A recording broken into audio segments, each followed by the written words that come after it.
quando a Aimé fez a sua primeira mensagem, a sua primeira pregação, é claro que ela não pode se comparar a Jesus, nem eu, nem você, nem ninguém. Mas será que ela poderia imaginar no que se transformaria a igreja do Evangelho Quadrangular no mundo? Eu fico pensando às vezes na Aimé, eu fico emocionado, irmãos.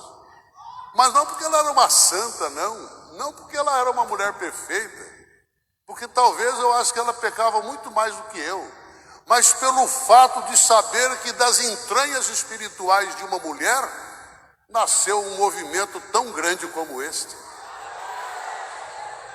Você sabe que a Aimé, ela não era assim tão muito bem vista como uma mulher perfeita lá nos States. Ela tinha suas reservas. De vez em quando ela desaparecia, ficava sumida.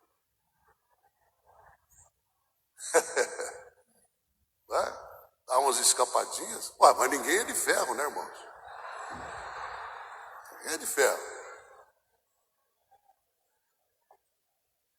Primeira igreja organizada, ela, antes de falar, eu quero dizer para vocês que você não é obrigado. Aí é que entra a questão que eu disse que eu posso teorizar. É o meu direito de teorizar e não significa que vocês devam seguir o meu pensamento. Eu vou teorizar e você analisa, você tem a vida inteira para analisar o que eu vou falar aqui. Reunido todos os cristãos, movidos pelo Espírito Santo, todo mundo vai vender as suas propriedades e trazer o dinheiro aqui. Vou repetir mais uma vez. Você não precisa acreditar no que eu vou dizer. Você ouça e faça a sua análise.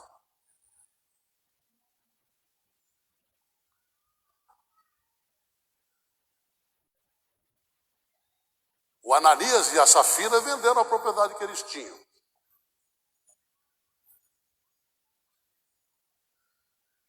Eu falei ontem de moderação. Não havia moderação nessa determinação. Vendam tudo e tragam dinheiro aqui.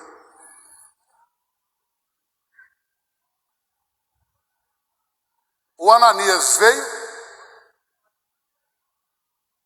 e disse, olha, nós não vendemos nada. Ou nós não temos nada.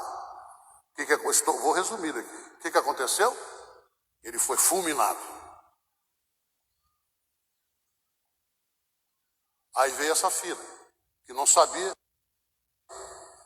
Veio a Safira. A Safira também mentiu e disse que não tinha dinheiro, não vendeu, não pôde vender, não tinha nada.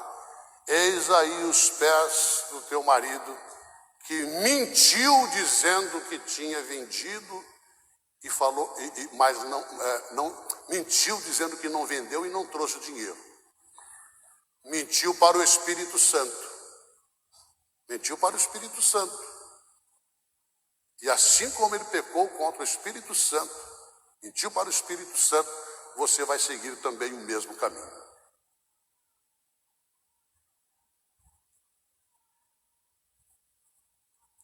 Eu quero crer, agora eu vou falar sobre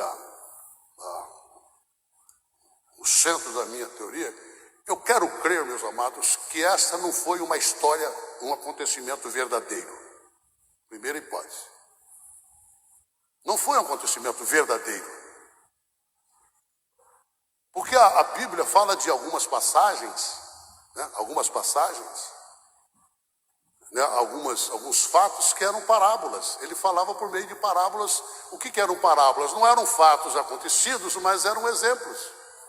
Inclusive, fiz uma pesquisa a respeito do livro de Jó, e a conclusão dos pesquisadores é que Jó, na verdade, não foi um personagem real, foi uma história criada para alicerçar a fé, que é uma história boa e bonita.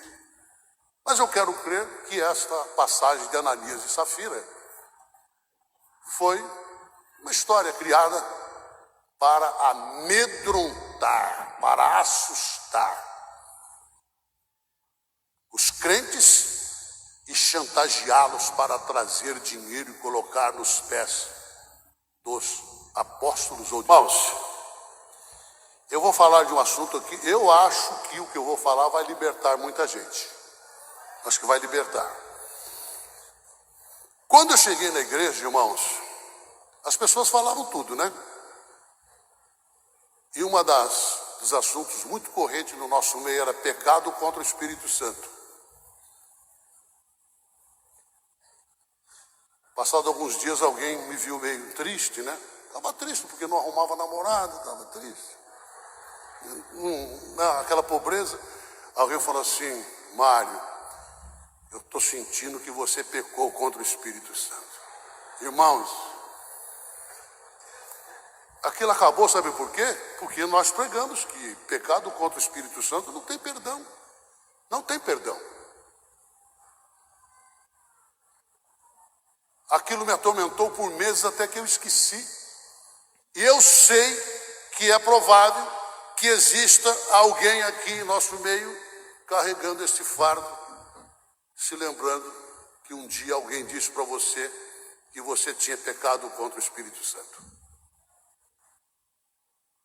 E eu passei então a tentar descobrir o que é pecado contra o Espírito Santo. Para começar, como é que você pode pegar para uma pessoa que você não vê? Como é que você pode pecar contra essa pessoa?